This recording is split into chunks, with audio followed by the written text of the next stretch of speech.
नमस्कार, मैं हूं राजीव ढोंडियाल। मुंबई के कुर्ला में बीती रात एक बेकाबू बस का कहर टूटा है। बताया जा रहा है कि ब्रेक फेल होने की वजह से बस ने कई गाड़ियों को टक्कर मार दी, जिसमें 36 लोगों को कुचल डाला। इसमें 4 लोगों की मौत हो गई, जबकि कई लोग इसमें जख्मी।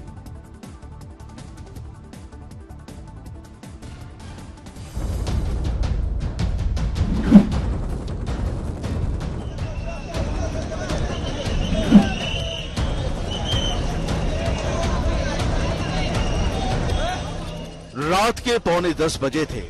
सड़क पर भारी भीड़ थी, गाड़ियों की आवाजाही भी थी। रूट नंबर 332 की बेस्ट की बस बेकाबू हो गई। ड्राइवर अपना कंट्रोल खो बैठा। फिर जो कुछ हुआ उसकी एक एक तस्वीर आपके सामने है। सबसे पहले ये सीसीटीवी तस्वीर देखिए। सड़क पर दौड़ती बस के आगे एक गाड़ी फंसी हुई है, फिर भी बस भागी जा रही है। उसी बेकाबू बस ने कार के परखच्चे उड़ा दिए।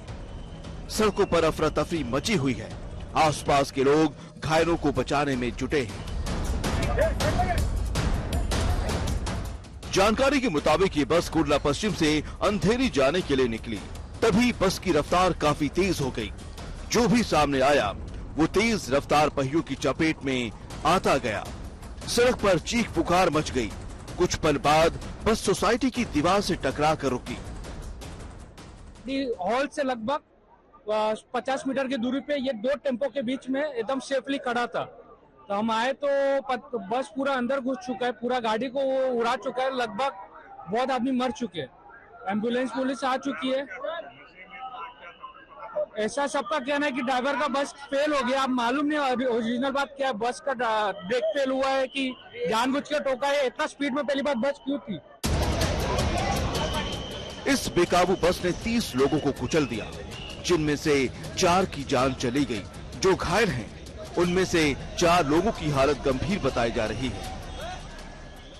कुर्ला में बेस्ट बस तो अनकंट्रोल हो गई और ड्राइवर ने कुछ व्हीकल्स को कुचल दिया। उसमें 25 लोग जख्मी हैं, 4 लोगों की डेथ हुई है। सभी इंजर्ड उनके ऊपर ट्रीटमेंट हॉस्पिटल्स में शुरू हुआ। जिस जगह पे एक्सीडेंट हुआ वो जगह से वो बस को बीएसटी प्रशासन ने उसको मूव किया है। उसका आरटीओ इंस्पेक्शन होगा। उसके इस घटना में गुना दाखिल करने की प्रक्रिया शुरू है। हादसे की खबर लगती ही बड़ी संख्या में पुलिस और दमकल की गाड़ियां पहुंची। तुरंत हालात को काबू में किया। पुलिस ने आसपास के सीसीटीवी फुटेज को कब्जे में ले लिया है, जिसमें बस की तेज रफ्तार और अफरा तफरी साफ देखी जा सकती है। उधर पुलिस ने बस ड्राइवर को हिरासत में लेकर उससे पूछताछ कर रही है। जांच की जा रही है कि आखिर किस वजह से इतना बड़ा हादसा हुआ। दिव्येश सिंह के साथ एजाज अहमद, मुंबई आज तक।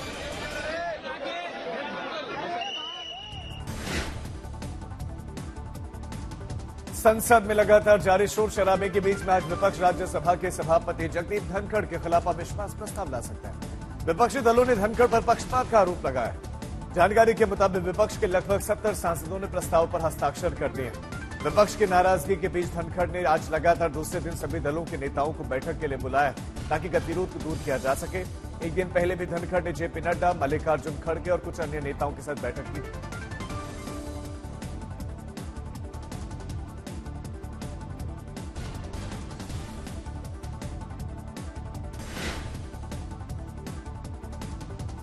शीत सत्र के बीच में अडानी और दूसरे मुद्दों को लेकर विपक्ष लगातार सरकार पर हमलावर है। वहीं बीजेपी ने भी जॉर्ज सोरोस का मुद्दा उछालकर कांग्रेस को घेरने की पूरी कोशिश की है। नतीजा ये है कि संसद के दोनों ही सदनों में गतिरोध बना हुआ है। कल केंद्रीय मंत्री गिरिराज सिंह ने राहुल को टुकड़े टुकड़े गैंग का नेता बताया। कांग्रेस ने आरोप लगाया कि सरकार सदन को चलने ही नहीं देना चाहती। सत्ता पक्ष और विपक्ष लगातार एक दूसरे को घेरने की कोशिश में लगे। आज राहुल गांधी ने सुबह 9:30 बजे लोकसभा सांसदों की बैठक बुलाई है। राहुल गांधी की मीटिंग के बाद मल्लिकार्जुन खड़गे ने विपक्षी दलों के सांसदों की बैठक बुलाई है, ताकि आगे की रणनीति पर फैसला लिया जा सके। मोदी सरकार सदन चलाओ, सदन चलाओ, सदन चलाओ। विपक्ष चाहता है कि सदन चले, चर्चा हो, अलग अलग मुद्दों पर चर्चा हो, चाहे अडानी हो या मणिपुर हो या किसान के मुद्दे हो, कई मुद्दे हैं। उस पर चर्चा होनी चाहिए और विधेयक जो है पारित होने चाहिए। ये रचनात्मक सहयोग का वादा हमारा आज भी बरकरार है। पर पिछले 2-3 दिनों से साफ हो गया है, ये साबित हो गया है कि सरकार सदन नहीं चलाना चाहती। और 140 करोड़ लोगों की आवाज को सदन के अंदर क्यों नहीं उठने दिया जाता? कौन सी मजबूरी है कांग्रेस पार्टी की कि सदन नहीं चलने देना? रेल मंत्री बोलना चाहते थे, जवाब नहीं देने के। क्या मजबूरी है और कौन मजबूर कर रहा है? क्या 140 करोड़ भारतीयों की आवाज सदन के अंदर नहीं सुनाई देनी चाहिए? क्या मुद्दे खत्म हो गए विपक्ष के पास? पहले आप आरोप लगाते थे कि विपक्ष संसद नहीं चलने दे रहा, वो आरोप लगा रहे हैं कि सरकार ही नहीं चाहती संसद चले। हम सारे सांसद वहीं बैठे, मंत्री जी रिप्लाई दे रहे हैं, लेकिन हल्ला करके अगर वेल में आओगे, हाउस ऑर्डर में नहीं होगा, तो मंत्री कहां से जवाब देंगे? एक तरफ विपक्ष सरकार से लड़ रहा है तो दूसरी तरफ विपक्षी दलों की आपसी खींचतान भी जारी है। इंडिया गठबंधन में नेतृत्व संभालने को लेकर सियासी तकरार जारी है। पश्चिम बंगाल की मुख्यमंत्री ममता बनर्जी के गठबंधन इंडिया का नेतृत्व करने की दावेदारी पर सियासत गर्मा गई है। कल टीएमसी नेता कीर्ति आजाद ने कहा कि ममता बनर्जी हीन इंडिया का नेतृत्व कर सकती हैं। इस मुद्दे को लेकर कुछ अन्य सहयोगी दलों ने सवाल उठा दिए।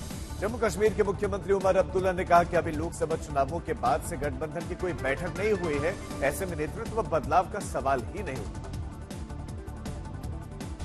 इलेक्शन के बाद इंडिया गठबंधन की कोई मीटिंग हुई नहीं है, तो चेंज ऑफ लीडरशिप का सवाल कहां पे उठता है?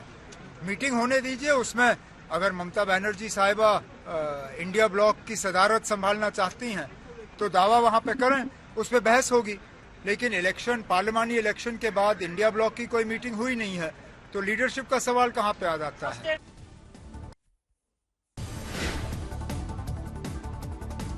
उधर समाजवादी पार्टी सांसद से जब आज तक संवाददाता मौसमी सिंह ने इंडिया गठबंधन के नेतृत्व को लेकर सवाल किया तो उनका गुस्सा फूट पड़ा।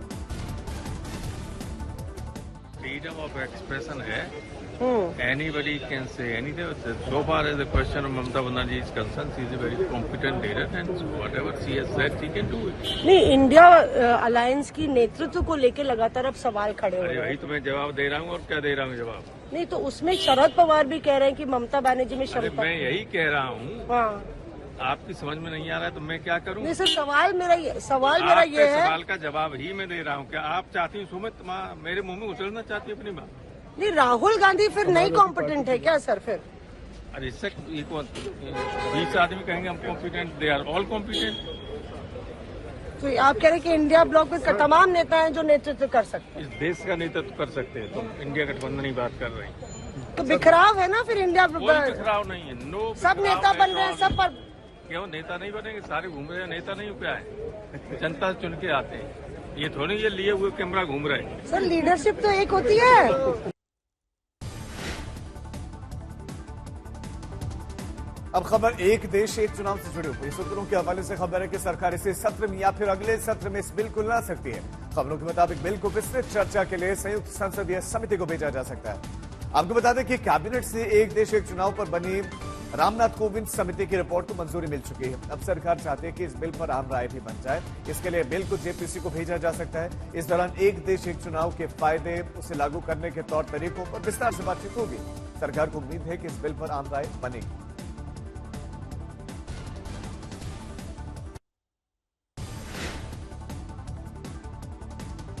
जम्मू में अवैध तरीके से रह रहे रोहिंग्याओं पर बड़ी कार्रवाई हुई है। सरकार ने 400 से ज्यादा रोहिंग्या परिवारों के बिजली और पानी के कनेक्शन काट दिए हैं और इसी एक्शन के बीच में मुख्यमंत्री उमर अब्दुल्ला का बड़ा बयान है। रोहिंग्याओं को लेकर उन्होंने कहा कि केंद्र सरकार को तुरंत इस मुद्दे का हल खोजना चाहिए। यह तय करना चाहिए कि रोहिंग्या को रखना है या वापस भेजना है। उमर अब्दुल्ला के मुताबिक रोहिंग्या को यहां पर भूखे मरते वो नहीं देख सकते। उनको लेके एक ह्यूमैनिटेरियन इशू है। मरकजी हुकूमत ये तय करे कि उनके लिए करना क्या है। अगर उन्हें वापस भेजना है तो वापस भेजिए, अगर भेज सकते हो तो भेजिए, अगर नहीं भेज सकते हो तो फाका उनको यहां मार तो नहीं सकते हो ना, या ठंड से उनको मार नहीं सकते हो। गवर्नमेंट ऑफ इंडिया ये बताए कि इनके साथ करना क्या है। जब तक वो यहां पे हैं तब तक तो उनका थोड़ा बहुत तो देखभाल आपको करना होगा।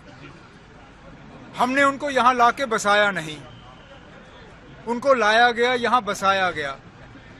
अगर मरकज की पॉलिसी बदल गई है तो उठा के ले लीजिए उनको।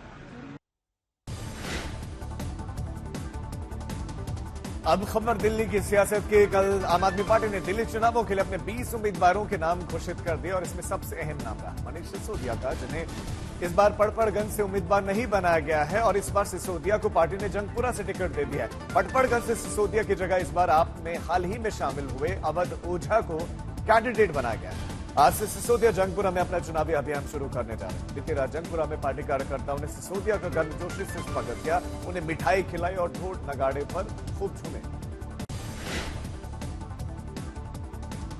इस बीच सिसोदिया के पटपड़गंज से चुनाव नहीं लड़ने पर बीजेपी ने तंज कसा है। इसे लेकर एक पोस्टर वॉर शुरू हो गया। बीजेपी ने पोस्टर जारी करते हुए कल सिसोदिया को भगोड़ा बताया। पार्टी सांसद मनोज तिवारी ने भी गंभीर आरोप लगाए, तो वहीं मनीष सिसोदिया ने कहा कि बीजेपी की ऐसी ही फितरत है। मनीष सिसोदिया पटपड़गंज छोड़ करके भाग गए।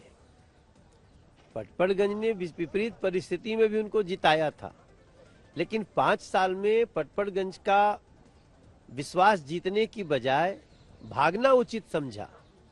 ये है आज की आम आदमी पार्टी की अपनी सर्वे, जिसमें इनको 12-13 सीट से ज्यादा मिल ही नहीं रही है और पटपड़गंज जैसी सीट हार रहे हैं।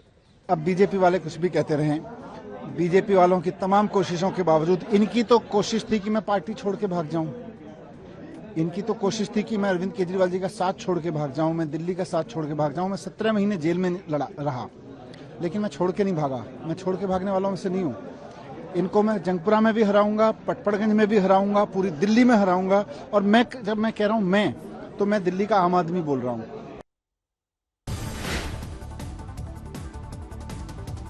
अब बात मौसम की करते हैं। उत्तर भारत के पहाड़ी इलाकों में बर्फबारी का दौर शुरू हो गया। उत्तराखंड के चमोली में बर्फबारी होने लगी।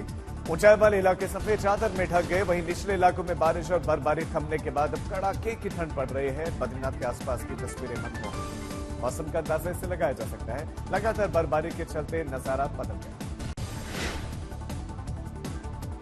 हिमाचल प्रदेश की पर्यटन नगरी मनाली और लाहौल स्पीति में दिन भर कल बर्फबारी का दौर जारी रहा। दोपहर में भी कुछ समय के लिए बर्फबारी थमी, लेकिन इसके बाद फिर तेज बर्फबारी शुरू हुई। सड़क पर बर्फ की मोटी परत जम गई, जिस कारण फिसलन बढ़ गई। मनाली में तो लगभग 100 गाड़ियां फंस गई। पुलिस और बीआरओ की मदद से देर रात तक इन पर्यटकों को सुरक्षित मनाली भेजा गया। रेस्क्यू ऑपरेशन लगभग 3.5 घंटे तक चला। भारत के विदेश सचिव विक्रम मिस्री ढाका के दौरे पर है। हिंदुओं पर लगातार हो रहे हमले और मंदिरों को लगातार किए जा रहे टारगेट के बीच में विक्रम मिस्री ने कल वहां अंतरिम सरकार के सलाहकार मोहम्मद यूनुस से मुलाकात की। दोनों में लगभग 40 मिनट तक मुलाकात हुई और यूनुस ने भारत और बांग्लादेश के संबंध को काफी ठोस और मजबूत बताया है। वहीं भारतीय विदेश सचिव ने वहां पर हिंदुओं पर हो रहे हमलों का मुद्दा उठाया। दोनों ही देशों के मजबूत रिश्तों का जिक्र किया गया। गर्मियों की छुट्टी होने वाली थी, मेरे पापा आने वाले थे, तो हम लोग सभी खुश थे। तो मैं बेड पे चढ़ के डांस कर रहा था, लेकिन वो पहले ही आ गए। फ्रीज तो मैं उस समय तो कंटिन्यू नहीं कर सकता था, तो फ्रीज फ्रेम टाइप का हो कसम गया। पैदा कर